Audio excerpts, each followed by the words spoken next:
আমার নাম Johnny liver. আমার আসল নাম জন রাও।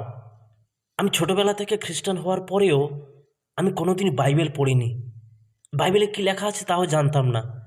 2002 সালে আমি নতুন জন্ম পাওয়ার পরে বাইবেল পড়া শুরু করি আর ধীরে ধীরে ঈশ্বর সম্পর্কে জানতে পারি। আমি সব রকমের মন্দ কাজ করেছি, মদ, সিগারেট, নোংরা কথাবার্তা। আমি যখন ড্রিঙ্ক করতাম আমার স্ত্রী খুব উদাস হয়ে থাকতো, সে রেগে যেত, আমাদের মধ্যে অনেক ঝগড়া হতো। যখন সে আমাকে ড্রিঙ্ক করতে মানা করতো আমি তখন রেগে যেতাম। আমি অন্য কিছুতে রাখতাম না, কিন্তু ড্রিঙ্ক, মদের জন্য আমি রাখতাম আর ঝগড়া হতো। ছোট অবস্থা থেকে আমি পরিশ্রম করেছি, যা করেছি নিজের ক্ষমতায় করেছি, নিজের উপার্জনে সব করেছি। আমি আমার স্ত্রীকে দুঃখ দিয়েছি, আমার ছেলে মেয়েকে কষ্ট দিয়েছি, আমার নিজের মা বাবাকেও দুঃখ দিয়েছি। আমার ছেলের গলায় টিউমার হয়েছিল, অপারেশন করা যাবে না, কারণ টিউমার গলার নার্ভের সাথে জড়িয়েছিল। অপারেশন করার সময় যদি কোনো কারণে গলার নার্ভ কেটে যায় তাহলে আমার ছেলে সারা জীবনের জন্য প্যারালাইজ হয়ে যাবে। আমার ছেলের টিউমারটি দিনের পর দিন বাড়ছিল। আমি অনেক ডাক্তার দেখিয়েছি, অনেক জায়গায় চিকিৎসার জন্য গিয়েছি। ডাক্তার বলেছিল ওর অপারেশন করতে হবে। আমি বললাম ঠিক আছে করুন। ডাক্তার বলল এই 15 মিনিটে অপারেশন হবে, তারপর সব ঠিক হয়ে যাবে। কেবলমাত্র 15 মিনিটের একটা ছোট্ট অপারেশন, তারপরে আমার ছেলে পুরোপুরি ঠিক হয়ে যাবে। 10 মিনিট পরে অপারেশন থিয়েটার থেকে কেউ একজন এলো আর আমাকে বলল, ডাক্তারবাবু আপনার সাথে কথা বলতে চান। আমি অপারেশন থিয়েটারে গেলাম, দেখলাম আমার ছেলে বেডের ওপরে শুয়েছিল, তার গলায় একটা বড় কাট ছিল। আমি বললাম ডাক্তারবাবু কি হয়েছে বলুন। ডাক্তার বলল অপারেশন করা যাবে না, কারণ টিউমারটা বের করা যাবে না, কারণ টিউমারটা পুরোপুরিভাবে গলার শিরার সাথে জড়িয়ে আছে, ওটাকে সরাতে অনেক রিস্ক আছে। যদি বাই মিস্টেক একটা শিরা কেটে যায় তাহলে এই ছেলের বাম দিকটা পুরো আজীবনের জন্য অকেজো হয়ে যাবে। ডাক্তার বলল তুমি কি চাও, আমরা কি করব? আমি বললাম তাহলে অপারেশনটা বন্ধ করে দেন। ডাক্তার কাটা জায়গাটাকে স্টিচ করে দিল, অপারেশন করা গেল না।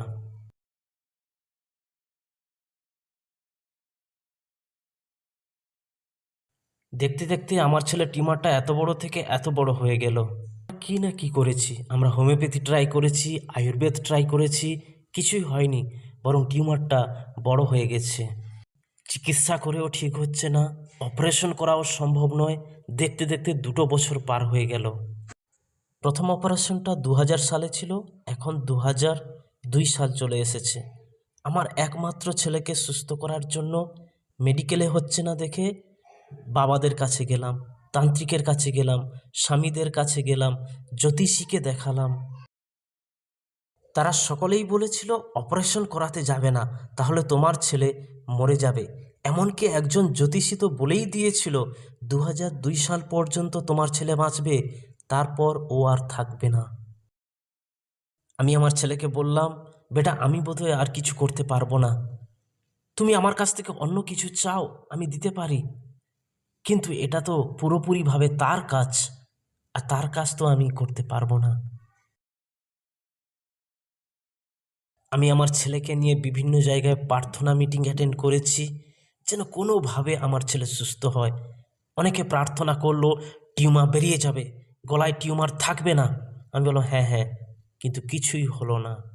একবার সপরিবারে আমরা আমেরিকা বেড়াতে গিয়েছিলাম, আর রবিবার ছিল, চার্চে যাওয়ার দিন। এই রবিবারে আমরা চার্চে গেলাম প্রার্থনা করতে।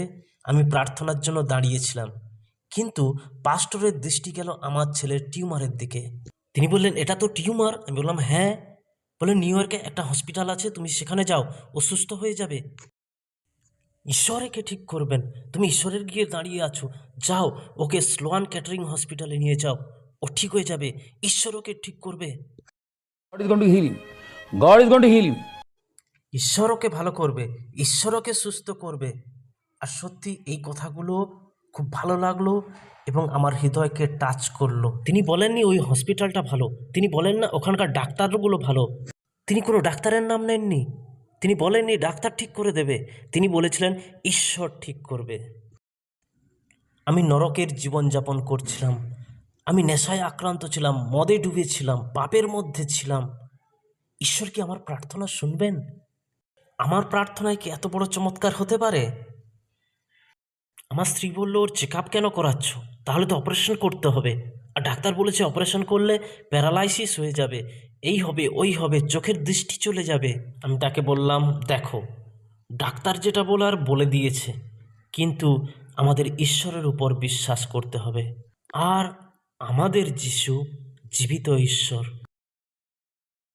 আমার স্ত্রী বলল, যদি তিনি জীবিত তবে তোমার সাথে কথা বলবেন, আগে তুমি তার সাথে কথা বলো। যদি তিনি নিজে কথা বলেন, তিনি যদি তোমাকে বলে অপারেশন করো, তাহলেই অপারেশন হবে, না হলে আমি আমার ছেলের অপারেশন করতে দেব না। আমি এবং আমার স্ত্রী দুজনেই দাঁড়িয়েছিলাম। আমি সঙ্গে সঙ্গে হাঁটু গেড়ে বসলাম আর প্রার্থনা করলাম। আমি বললাম, হে ঈশ্বর, যিশুর নামে আমার সাথে কথা বলুন। আপনি আমাকে বলুন আমি অপারেশন করব কি না। আর আওয়াজ এলো, जा बेटा जा, ऑपरेशन कर, डर मत, मैं तेरे साथ हूँ। আমার শরীরের লোমগুলো খাড়া হয়ে গেল, যেন কারেন্ট লাগলো। আমি আমার স্ত্রীকে বললাম, আওয়াজ পেয়েছি অপারেশন করার। আমার স্ত্রী বলল, তিনি যদি বলেছেন তাহলে ঠিক আছে। সেই সাথে সাথে আমাদের ভয়ও ছিল প্যারালাইসিস হয়ে যাবে, চোখের দৃষ্টি চলে যাবে, বাঁ হাতটা পুরোপুরিভাবে নিস্তেজ হয়ে যাবে, কাজ করা বন্ধ করে দেবে। কিন্তু অনেকে প্রার্থনা করা শুরু করেছিল, আমরাও প্রার্থনা করলাম। আমরা কেবলমাত্র ঈশ্বরের উপর ভরসা করে এই অপারেশন করেছিলাম। মোটামুটি প্রায় 3 ঘন্টার অপারেশন ছিল। 3 ঘন্টা ধরে আমার ছেলে অপারেশন থিয়েটারে ছিল। 3 ঘন্টা পরে আমার ছেলে অপারেশন থিয়েটার থেকে বের হলো। আমরা অনেক ভয়ের মধ্যে ছিলাম। ডাক্তার বলেছিল প্যারালাইসিস হয়ে যাবে, চোখের দৃষ্টি চলে যাবে, বাম হাত পুরোপুরিভাবে কাজ করা বন্ধ করে দেবে। 3 ঘন্টা পর আমার ছেলে যখন বাইরে বেরিয়ে এলো, সে তার বাম হাতের বুড়ো আঙুলটা দেখিয়ে আমাকে বলল, বাবা আমি পুরোপুরি ঠিক আছি। সে পুরোপুরিভাবে ঠিক হয়ে গিয়েছিল। 11:30টার সময় সে অপারেশন থিয়েটার থেকে বাইরে বেরিয়ে এলো, আর 12:30টায় সে ভিডিও গেম খেলছিল। আমি মন্দের মধ্যে ডুবেছিলাম, খারাপ অভ্যাস ছিল, পাপের মধ্যে ছিলাম। ঈশ্বর আমার প্রার্থনা শুনবেন? আমার প্রার্থনায় এত বড় চমৎকার হতে পারে? কারণ যেটা হয়েছে সেটা কোনো সাধারণ মিরাক্কেল ছিল না। যেদিন আমার ছেলে পুরোপুরি ঠিক হয়ে গেল, যেদিন অপারেশনের পর আমার ছেলে সম্পূর্ণ সুস্থ হলো, আমার জীবন পুরোপুরি বদলে গেল। এখন আমাকে মদ সিগারেট ছাড়তে হবে। আমার কাছে একটা চ্যালেঞ্জ। আমি নিজেই সিদ্ধান্ত নিলাম, জীবনে তো পরিবর্তন আসা দরকার। তাহলে আমি এই মদ সিগারেট মন্দ আড্ডা সব ছেড়ে দেব। আমি সব কিছু ছেড়ে দিলাম, মদ্যপান, স্মোকিং, নোংরা কথাবার্তা। আমি প্রতিদিন প্রায় 1.5 বোতল করে মদ খেতাম, আর 4 প্যাকেট সিগারেট তো লাগতোই। এগুলো ছেড়ে দেওয়া একটা কঠিন কাজ ছিল। বর্ষার দিনে বিশেষ করে আমার কষ্ট হতো। আমি প্রার্থনা করতাম, ঈশ্বর আমাকে সহ্য করার মতো শক্তি দেন। আমি পুনরায় আর ওগুলোতে হাত দেব না। কেউ কেউ বলল ওয়াইন তো খেতে পারেন। আমি বললাম না, আমি খাবো না। ঈশ্বর হলেন জ্যোতি, আর ঈশ্বরের জ্যোতি যখন আপনার মধ্যে আসে, আপনি একটি শক্তি লাভ করেন, আর এই শক্তিতে আপনি এটি করতে পারবেন। আমরা সকলে আমাদের ভুল থেকেই শিক্ষা পাই, কিন্তু ভুলটা বুঝতে পারাটাই তো বড় ব্যাপার। বন্ধুরা, আমার জীবনে যখন ঈশ্বরের জ্যোতি এলো, সর্বপ্রথম আমি আমার স্ত্রীর কাছে ক্ষমা চাইলাম। সে আমার জন্য অনেক কষ্ট পেয়েছে, তাই আমি সব সময় ক্ষমা চাইতাম। যখনই মনে পড়তো আমি ক্ষমা চাইতাম, যখনই মনে পড়তো ক্ষমা চাইতাম। সে বলতো, আর কত ক্ষমা চাইবে, যা হওয়ার হয়ে গেছে, সব কিছু এখন অতীত, তুমি এখন পুরোপুরি বদলে গেছো, আর আগের মতো নও। আমার জীবনে এক অভূতপূর্ব পরিবর্তন এসেছিল। এত বছর ইন্ডাস্ট্রিতে কাজ করে লক্ষ লক্ষ টাকা ইনকাম করেও কোনোদিন এত শান্তি পাইনি। টাকা ছিল, নাম ছিল, কিন্তু জীবনের শান্তি ছিল না, সুকুন ছিল না। আর জানেন, মাঝখানে তো আমি 10 বছর কোনো কাজই করিনি, কোনো ইনকাম ছিল না, তবুও আমি শান্তিতে ছিলাম। আমরা সবাই আনন্দ করছি, খুশিতে আছি, প্রভুর প্রশংসা করছি, তার ধন্যবাদ করছি। সত্যি বলতে একটা আলাদা জীবন আমরা পেয়েছি। এই যে সম্পদ আমরা পেয়েছি, এটা সকলের জীবনে দরকার। কাজ ভালো আছে, আবার মন্দও আছে। আপনার উপর ডিপেন্ড করছে আপনি কোনটা করবেন। আপনার মধ্যে যে প্রতিভা আছে, আপনি তাকে ভালো কাজেও লাগাতে পারেন, আবার মন্দ কাজেও লাগাতে পারেন, আপনার উপর। তাহলে ভালো কাজ কেন করবেন না? ঈশ্বরের দেওয়া এই জীবন, এই শরীর ভালো কাজের জন্য ব্যবহার করুন।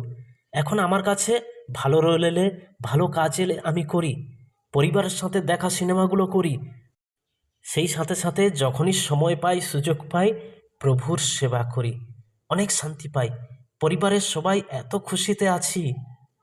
আমার স্ত্রী প্রভুর সেবা করছে, আমার মেয়ে চার্চে আরাধনায় নেতৃত্ব দেয়, আমার ছেলে ড্রাম প্লে করে।